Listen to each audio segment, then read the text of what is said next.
Hello students, welcome to my YouTube channel PMS doctor R K. Students, जैसा कि आपको पता है हम पर डे हर एक नए चैप्टर के साथ आते हैं। तो आज डे सिक्स के दिन हम लेके आए हैं चैप्टर नंबर 4 पदार्थ विज्ञान का द्रव्य निरूपण। ठीक है, बाकी के चैप्टर्स की भी वीडियो हमने अपलोड की हुई है। चैप्टर 1, 2, 3 एंड चैप्टर 7 और 8 की भी वीडियो अपलोड है, काल्वादिक निरूपण। ठीक है, तो वीडियो आप देख सकते हैं चैनल पर। हम स्टार्ट कर रहे हैं चैप्टर नंबर 4 द्रव्य निरूपण। फ्रेंड्स, जैसा कि हम प्रीवियस चैप्टर में जो पढ़ा चुके हैं कि चैप्टर नंबर जो 3 था उसमें हमने कुछ चीज़ें बताई थी। मैंने कहा था कि पदार्थ के 2 प्रकार होते हैं। ठीक है, भावरूप व अभाव रूप। ठीक है, पदार्थ के 2 प्रकार, भावरूप तथा अभाव रूप। अब भाव रूप में हमने इनके सब डिवीजन बताए थे, प्रधान और गौड़, जिसको आश्रय व आश्रय बोला जाता है। प्रधान को आश्रय व गौड़ को आश्रय। अब प्रधान में द्रव्य, गुण, कर्म, सामान्य, विशेष और समवाय। और फ्रेंड्स, जैसा कि मैंने आपको बताया था कि मैंने आपको कहा था, मैंने इसका वहाँ पर आपको अच्छे से इनका डिटेल नहीं बताया था, मैं बस नाम बता के छोड़ दिया था। मैंने कहा था कि आगे चैप्टर्स हैं अवेलेबल बुक में, तो हम जब ये चैप्टर्स आएंगे तो तब वहाँ पर डिटेल में इनका डिस्कस करेंगे। तो अभी अपने पास द्रव्य निरूपण यहाँ पर ये चैप्टर आ गया। ठीक है, इसी तरह हम गुण की भी बात करेंगे, कर्म की भी बात करेंगे, सामान्य, विशेष, समवाय की भी एक साथ बात करेंगे। और वहाँ पर मैंने अभाव रूप के बारे में बता दिया था आपको अच्छे से कि संसर्गाभाव में 3 प्रकार होते हैं, प्रागभाव, प्रध्वंसाभाव और अत्यंताभाव। मैंने बताया था ये अभाव है ना, और इनकी डेफिनेशन से भी बताई थी और अन्योन्य भाव की भी डेफिनेशन आपको अच्छे से याद दिलाई थी। ठीक है, तो ये वहाँ पर हो गए। अब हम बात करते हैं पूरे भाव रूप के आगे टॉपिक्स में बात करेंगे। सबसे पहले हम लेके आए हैं द्रव्य। ठीक है, द्रव्य निरूपण। तो यहाँ पर इस चैप्टर में हम बात कर रहे हैं द्रव्य निरूपण की। मैंने आपको ओवरव्यू दे दिया कि हम पढ़ने क्या वाले हैं। ओके, क्लियर है यहाँ तक? अब बात करते हैं हम द्रव्य निरूपण की।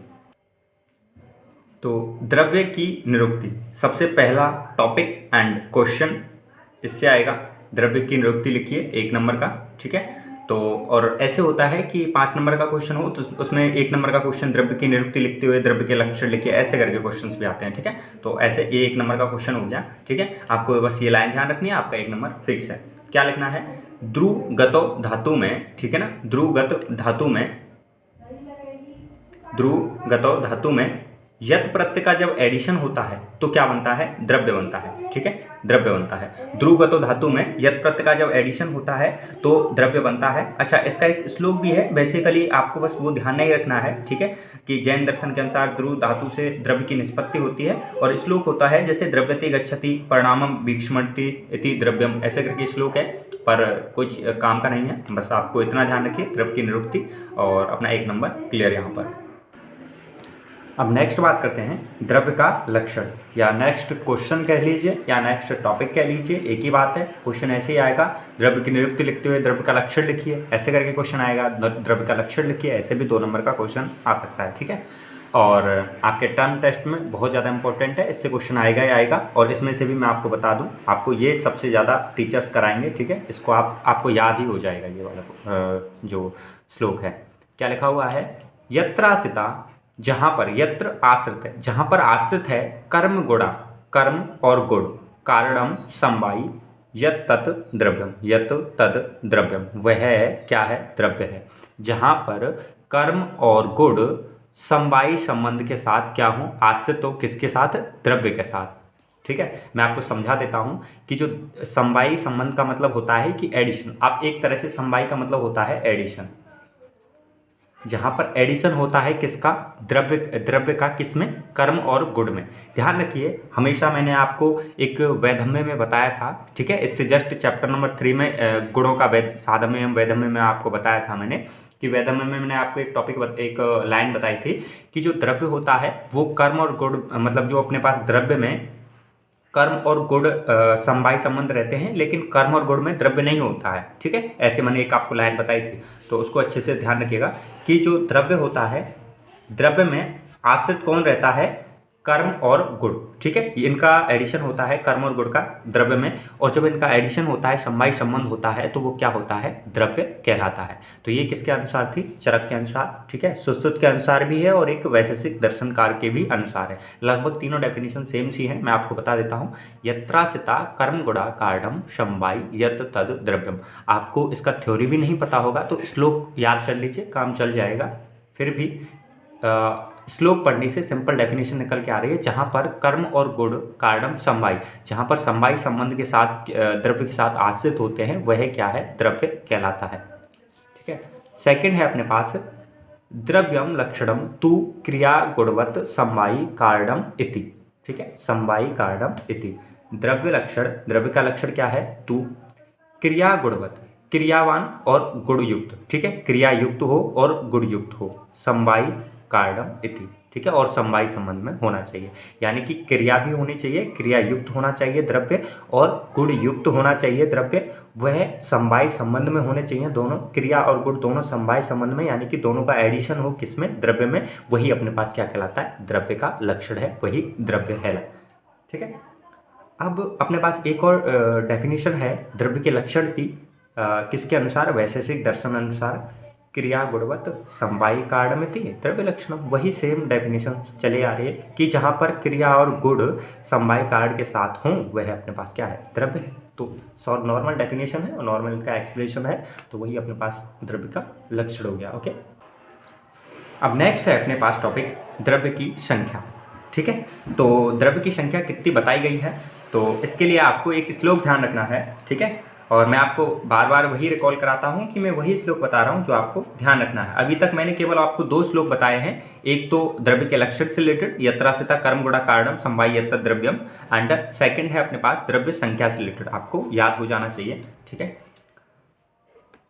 श्लोक क्या है, खादिन्य आत्मा मन है कालो दिशस्य द्रव्य संग्रह, खादिन्य आत्मा मन है कालो दिशस्य द्रव्य संग्रह। इस वर्ड का संधि विकसित करते हैं, ख प्लस आदि प्लस आत्मा, ठीक है।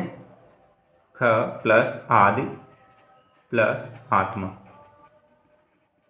मन काल दिशस्य, दिशा और, ठीक है, और दिशा, यानी कि दिश प्लस दिक प्लस च, ठीक है, दिशस्य द्रव्य संग्रह। तो द्रव्य में क्या, किसका संग्रह है, खादिन्य, ठीक है, ख प्लस आदिन्य। तो आपको ये ध्यान रखना है, ख का मतलब होता है, ख है आदि में जिसके, यानी कि ख बोलते हैं आकाश को, किसको बोलते हैं, आकाश को। आकाश है आदि में जिसके। मैंने आपको 5 महाभूत बताए थे, आकाश, वायु, अग्नि, जल एंड पृथ्वी, ठीक है। मैंने आपको 5 महाभूत बताए थे, आकाश, वायु, अग्नि, जल, पृथ्वी। तो ख है आदि में जिसके, वो हो गए आकाश, वायु, अग्नि, जल, पृथ्वी। इसी में 5 वर्ड का, 5 महाभूत का समावेश है खादिन्य में, ठीक है। आत्मा, ठीक है, आत्मा छठा हो गया, 6 7 8 9, ठीक है। टोटल कितने हो गए, 9 हो गए।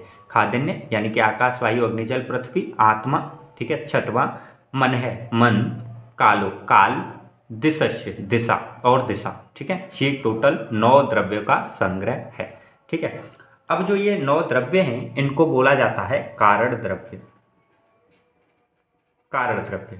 इन 9 जो द्रव्य हैं, इनको कारण द्रव्य बोला जाता है। और जितने भी कार्य होते हैं, जितने भी कार्य होते हैं, वह इन कारण द्रव्यों के कारण ही होते हैं। तो जो कार्य द्रव्य होते हैं, जो कार्य द्रव्य होते हैं, वो कारण द्रव्यों पर आश्रित होते हैं, यानी कि कारण, यानी कि करने वाला अपने पास ये होगा, ठीक है। और जिसने कार्य किया वो अपने पास कारण द्रव्य हो गया, इन्होंने कार्य किया, तो ये अपने पास क्या होते हैं, मेन होते हैं। तो आपको 9 के 9 याद होने चाहिए। खादिन्य आत्मा मन है कालो दिशस्य द्रव्य संग्रह, यानी कि खादिन्य यानी कि आकाश, वायु, अग्नि, जल, पृथ्वी, 5 महाभूत, मन, काल और दिशा, ये 9 कारण द्रव्य कहे जाते हैं। अब यहाँ पर एक लास्ट टॉपिक है चैप्टर का, वो बचा हुआ है, वो है चेतन एवं अचेतन द्रव्य एवं उनके प्रकार, ठीक है। चेतन व अचेतन द्रव्य एवं उनके प्रकार। चेतन का मतलब क्या होता है कि जहाँ पर आत्मा का एडिशन हो, ठीक है। चेतनता मतलब यानी कि इंद्रियों का एडिशन हो, आत्मा का एडिशन हो, ठीक है। आप कुछ भी कह सकते हैं। अचेतन यानी कि जो निर्जीव होता है ना, आप ऐसे समझ सकते हैं कि चेतन का मतलब होता है जहाँ पर इंद्रियों का वास होता है, या आत्मा होती है जहाँ पर, जिसको सजीव बोलते हैं, अलाइव बोलते हैं, ठीक है, अलाइव, और इसको बोलते हैं डेड, ठीक है। अचेतन। तो अपने पास ऐसे इनका वर्ड का मीनिंग आप समझ सकते हैं। तो चेतन किसको कहेंगे? अलाइव, जिसके पास आत्मा होती है वो अपने पास चेतन हो गया। अचेतन जिसके पास आत्मा नहीं होती, जिसके पास इंद्रियां नहीं होती, वो कौन सा हो गया? अचेतन हो गया। श्लोक है थर्ड श्लोक जो मैं चैप्टर में आपको याद करने के लिए बोल रहा हूँ, ठीक है। अपने चैप्टर में आप देखिए कुछ ज़्यादा नहीं है ना याद करने को, बहुत ही सिंपल चैप्टर है। स इंद्रियम चेतनम द्रव्यम निरिंद्रियम अचेतनम। स इंद्रियम, सेंद्रियम में स प्लस इंद्रियम, जिसके पास स माने युक्त, ठीक है। स इंद्रियम चेतनम, जो स इंद्रिय इंद्रियों के साथ है वो चेतन है। और निर इंद्रियम अचेतनम, जिसके पास इंद्रियां नहीं है। निर मतलब नहीं, मतलब कि अभाव होता है। निर इंद्रियम, जिसके पास इंद्रियां नहीं है वो क्या हो जाएगा? अचेतन हो जाएगा, ठीक है। अब इसके बाद हम देखते हैं इनके प्रकार, ठीक है। चेतन व अचेतन के प्रकार की बात करते हैं। तो ये लास्ट बचा है अपने पास, देखिए। चेतन के प्रकार दो प्रकार के होते हैं, चेतन अंतःचेतन और बाह्य अभ्यंतर। बाह्य अभ्यंतर चेतन। अंतःचेतन की सबसे पहले बात करते हैं। अंतःचेतन में अपने पास 4 इसके सब टाइप हैं, ठीक है। और बाह्य अभ्यंतर में भी 4 ही हैं, ठीक है। अचेतन की तो बात ही नहीं करते क्योंकि ये निर्जीव होता है, हम यहीं पर बात करेंगे हम। अंतःचेतन वनस्पति, वानस्पत्य, विरुद्ध और औषध। यानी कि जो वनस्पतियां होती हैं, इसमें आप समझिए इसको 2 पार्ट में कैसे डिवाइड किया गया है। यहाँ पर आप समझ लीजिए एनिमल्स को हैं, ठीक है। यहाँ पर एनिमल्स हैं और यहाँ पर अब क्या है? प्लांट्स, ठीक है, ठीक है। जो भी अपने पास प्लांट्स टाइप हैं वो अपने पास अंतःचेतन में और बाह्य अभ्यंतर चेतन में एनिमल्स को डिवाइड कर दिया गया है ना। इस टाइप से इनको डिवाइड करने का ट्राई किया गया है। तो वनस्पति क्या होगी? इसमें पुष्प मतलब कर्णिकाओं द्वारा ढके रहते हैं और दिखलाई नहीं पड़ते, है ना। गूलर हो गया, वट हो गया, इसमें अपने पास क्या होते हैं? जो जैसे आप गूलर का पेड़ देखेंगे तो वो अपने पास इस तरह का होता है कि अपने पास उसमें पुष्प आपको दिखाई नहीं देंगे, ठीक है। वो इस प्रकार की, इसको क्या बोलते हैं? वनस्पति। वानस्पत्य क्या बोलते हैं? जिसमें फूल भी दिखाई देते हैं और फल भी दिखाई देते हैं। फूल भी अच्छे से दिखाई देंगे और फल भी अच्छे से दिखाई देंगे, वो होता है वानस्पति, ठीक है। उसको वनस्पति बोलते हैं, ठीक है। विरुद्ध, विरुद्ध यानी कि अपने पास लताएं, लताएं के जो अपने पास जो बेल होती हैं, बेल टाइप, ठीक है, तो उनको विरुद्ध बोलते हैं। और औषध यानी कि अपने पास फल जो पकने पर नष्ट हो जाए वो क्या है? औषध कहलाता है। और जिसकी आयु 1 वर्ष से कम हो, ठीक है, 1 वर्ष से जिसकी आयु कम होती है वो औषध है। वनस्पति जहाँ पर अपने पास फूल दिखाई नहीं देते, ढके रहते हैं। वानस्पत्य में फूल और फल दोनों दिखाई देते हैं। विरुद्ध किसको बोलते हैं? लताओं को बोलते हैं, ठीक है। और औषध जिनकी आयु 1 वर्ष से कम होती है और जो फल, जिनका फल पकने पर नष्ट हो जाता है वो अपने पास होता है औषध। नेक्स्ट बात करते हैं बाह्य अभ्यंतर चेतन, ठीक है। इसमें 4 जरायुज, अंडज, स्वेदज और उद्भिज, ठीक है। जरायुज का मतलब ये होता है कि जो अपने पास डायरेक्ट बच्चे को जन्म देते हैं उनको जरायुज बोलते हैं। अंडज जो अंडों को जन्म देते हैं, एम्फीबियन टाइप, ठीक है। ये ह्यूमंस की बात की जाती है ना, जरायुज यानी कि ह्यूमंस की बात की जाती है। अंडज जो अंडों को जो डायरेक्ट अंडे देते हैं, जैसे अपने पास एम्फीबियंस वगैरह हो गया, ठीक है। स्वेदज, स्वेदज में अपने पास कौन से आते हैं? स्वेदजन्य, जो यानी कि कृमि, कीट वगैरह, है ना। यहाँ पर कीट वगैरह की बात की जाती है, कीट, कृमि, इंसेक्ट, ठीक है, इंसेक्ट हो गए इसमें। और उद्भिज बात की जाती है, जो अपने पास क्या होते हैं? उद्भिज का मतलब होता है पृथ्वी के भीतर से निकलते हैं, ठीक है। जैसे इंद्रगुप्त एक बार इसमें वर्ड दे रखा है, एग्जाम्पल दे रखा है, तो उसको आप ध्यान रख सकते हैं। बाकी इतना इंपॉर्टेंट नहीं है, बस आप इनके वर्ड का मीनिंग्स ध्यान रखिए अच्छे से, ठीक है। तो इस प्रकार चेतन के हमने 2 प्रकार की बात कर ली, अंतःचेतन और बाह्य अभ्यंतर। मैंने आपको इनके 4 प्रकार को अच्छे से एक्सप्लेन कर दिया है। उनकी डेफिनेशंस लिखनी होती हैं, अगर क्वेश्चन में आता है तो अपनी डेफिनेशंस आपको लिखनी होती हैं। मैंने आपको अच्छे से बता दिया चारों के चारों, और यहाँ पर आपको ये भी एक्सप्लेन कर दिया अच्छे से, ठीक है। फिर भी किसी पॉइंट में, सब पॉइंट में आपको डाउट है तो आप बता दीजिए एक बार, आप कमेंट करके।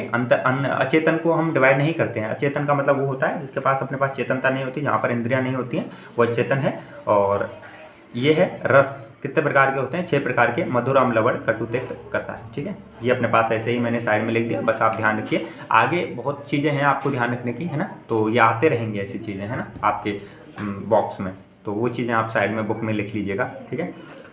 और इतना ही था अपने इस चैप्टर में। लगभग 10 मिनट में हमने 10 to 15 मिनट में हमने चैप्टर को फिनिश किया है।